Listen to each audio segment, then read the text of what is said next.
मेरे प्यारे किसान भाइयों, आप सबको मेरा नमस्कार। मैं आपका कहानी सुनाने वाला दोस्त। आज हम अपने गांव की गलियों से नहीं बल्कि किसी और जगह के पानी से भरे खेतों की बात करेंगे।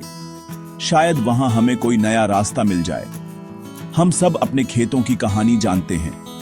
हम धान बोते हैं, मन में भगवान से अच्छी फसल की दुआ करते हैं और आसमान की तरफ देखते हैं कि बस सही मात्रा में बारिश हो।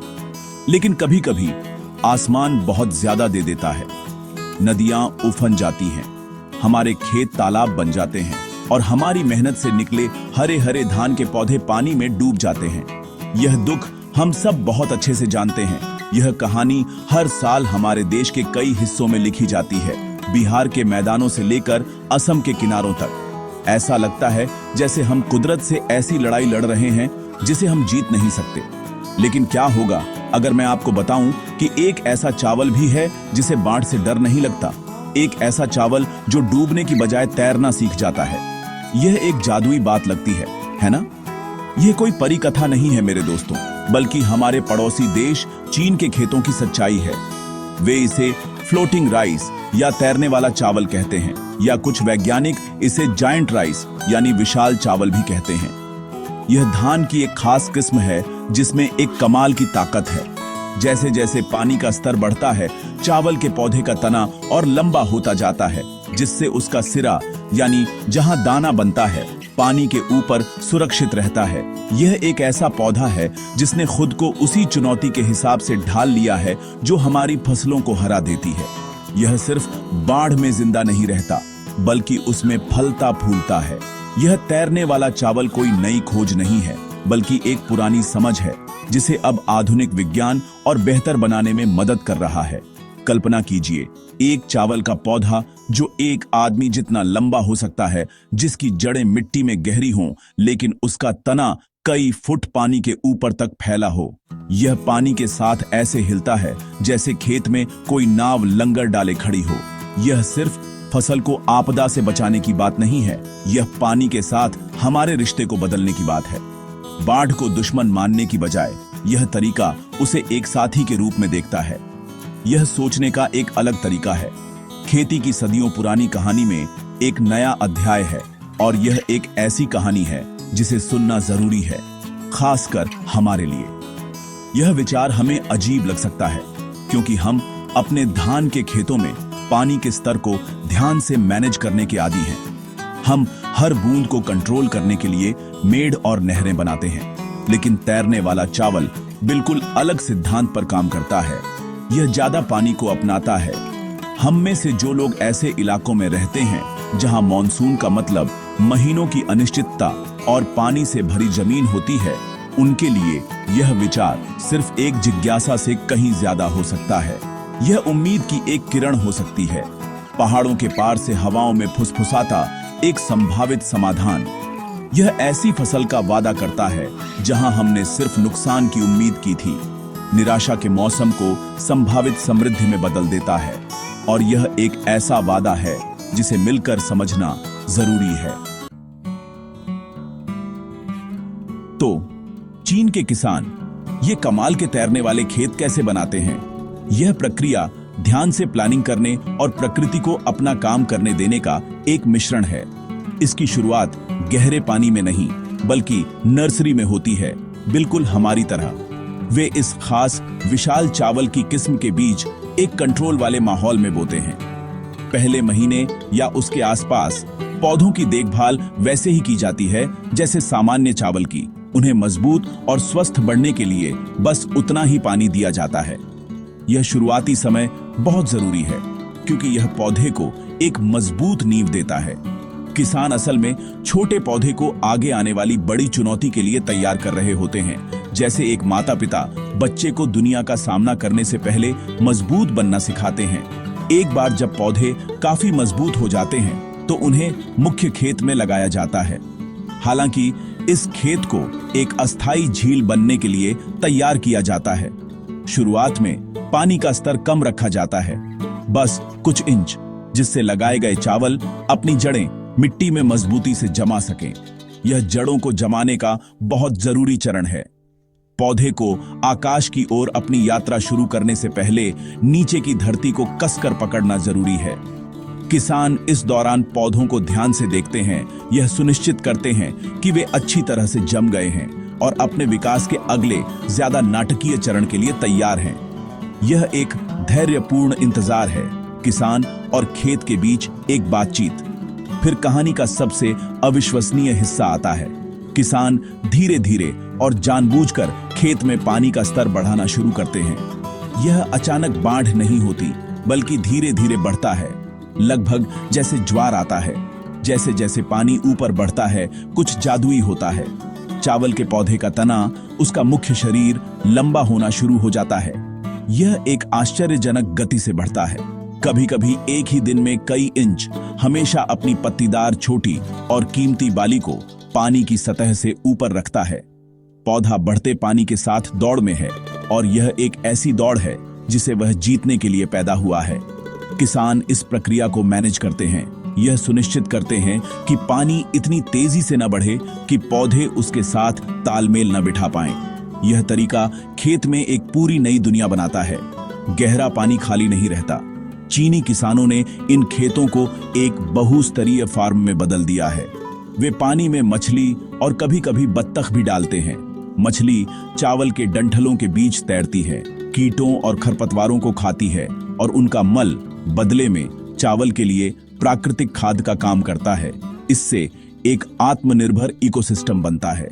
चावल मछली को आश्रय देता है और मछली चावल को बढ़ने में मदद करती है। यह एक खूबसूरत साझेदारी है, जीवन का एक पूरा चक्र जहां कुछ भी बर्बाद नहीं होता और किसान को दो फसलें मिलती हैं, पानी के ऊपर से चावल और नीचे से मछली। इस तैरने वाले चावल का सबसे बड़ा फायदा, जैसा कि आप कल्पना कर सकते हैं, बाढ़ के प्रति इसकी अविश्वसनीय सहनशीलता है। बाढ़ प्रभावित इलाके के किसान के लिए यह किसी चमत्कार से कम नहीं है। जहां सामान्य मॉनसून में सब कुछ खोने का मतलब होता, वहीं यह तरीका अच्छी फसल की गारंटी दे सकता है। हर बार जब नदी उफनती है तो किसान के दिल में जो डर बैठ जाता है, उसकी जगह आत्मविश्वास ले सकता है। यह स्थिरता अनमोल है। इसका मतलब है लगातार कमाई, परिवार के लिए भोजन और लगातार बह जाने के खतरे के बिना भविष्य की योजना बनाने की क्षमता। यह एक प्राकृतिक आपदा को खेती के चक्र का एक सामान्य हिस्सा बना देता है, जो किसी भी किसान समुदाय के लिए सोच में एक बड़ा बदलाव है। बाढ़ में बचने के अलावा भी कई फायदे हैं। जैसा कि हमने चीन के तरीके में देखा, ये गहरे पानी वाले खेत मछलियों का घर बन सकते हैं। यह एक बहुत बड़ा फायदा है। इसे एकीकृत खेती कहते हैं। आप अब सिर्फ चावल के किसान नहीं हैं, आप मछली किसान भी हैं। इससे आपकी कमाई बढ़ती है। अगर एक साल चावल का दाम कम है, तो शायद मछली का दाम अच्छा मिल जाए। यह एक टोकरी में अंडे रखने की बजाय 2 टोकरी रखने जैसा है। इसके अलावा मछली प्राकृतिक रूप से कीटों को नियंत्रित करने में मदद करती है, जिससे महंगे और हानिकारक रासायनिक कीटनाशकों की जरूरत कम हो सकती है। यह मिट्टी के लिए, पानी के लिए और हमारे खुद के स्वास्थ्य के लिए बेहतर है। हालांकि हमें सिक्के का दूसरा पहलू भी देखना होगा। इस तरीके में अपनी चुनौतियां भी हैं।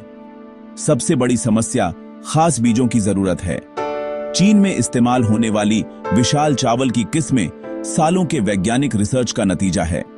ये बीज हर जगह आसानी से उपलब्ध नहीं होते और हमारी पारंपरिक किस्मों से ज्यादा महंगे हो सकते हैं। हमें अपने कृषि वैज्ञानिकों की जरूरत होगी कि वे ऐसी किस्में विकसित करें या अपनाएं जो भारतीय मिट्टी और जलवायु परिस्थितियों के लिए उपयुक्त हों। इसमें निवेश, समय और रिसर्च की जरूरत होती है। हम सिर्फ दूसरे देश से बीज लेकर यहां पूरी तरह काम करने की उम्मीद नहीं कर सकते बिना ठीक से परीक्षण किए। एक और बड़ी चुनौती पानी का मैनेजमेंट है। जबकि चावल गहरे पानी में जीवित रह सकता है, उस पानी के स्तर को मैनेज करना जरूरी है। पानी का बढ़ना धीरे धीरे होना चाहिए।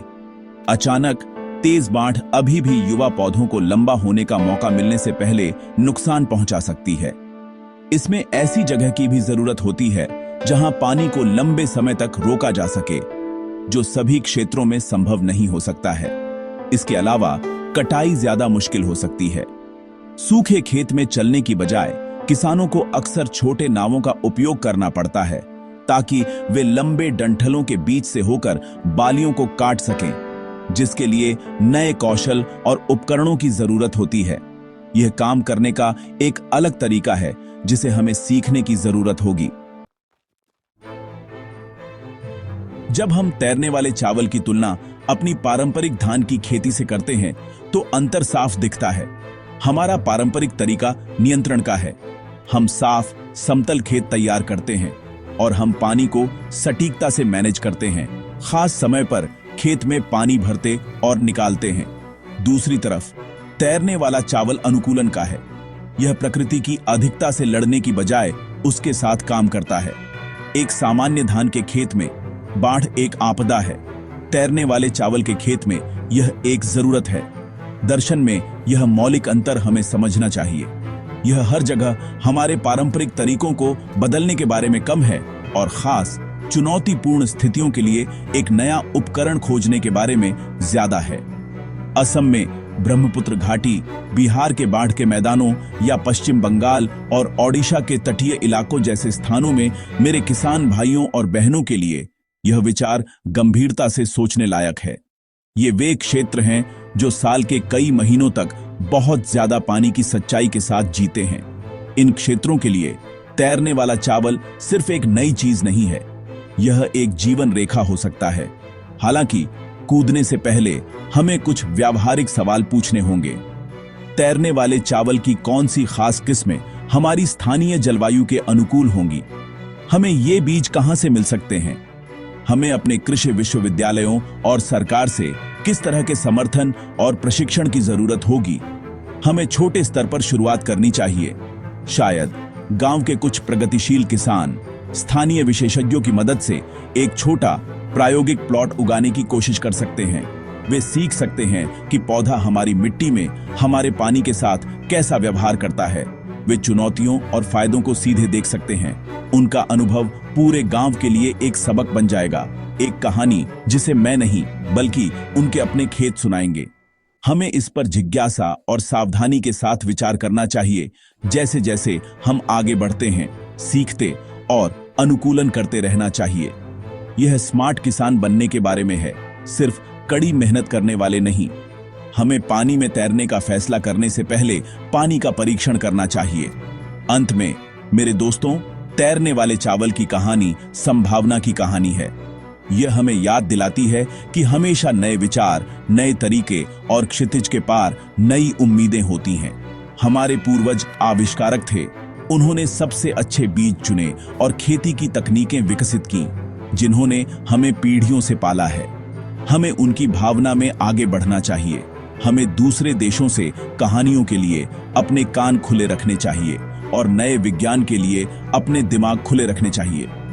चाहे वह तैरने वाला चावल हो या कोई और नई तकनीक, लक्ष्य वही है, एक बेहतर फसल, एक ज्यादा सुरक्षित जीवन और हमारे गांवों के लिए एक समृद्ध भविष्य। आइए हम वह पीढ़ी बने जो भारतीय कृषि के इतिहास में एक नया आशापूर्ण अध्याय लिखती है।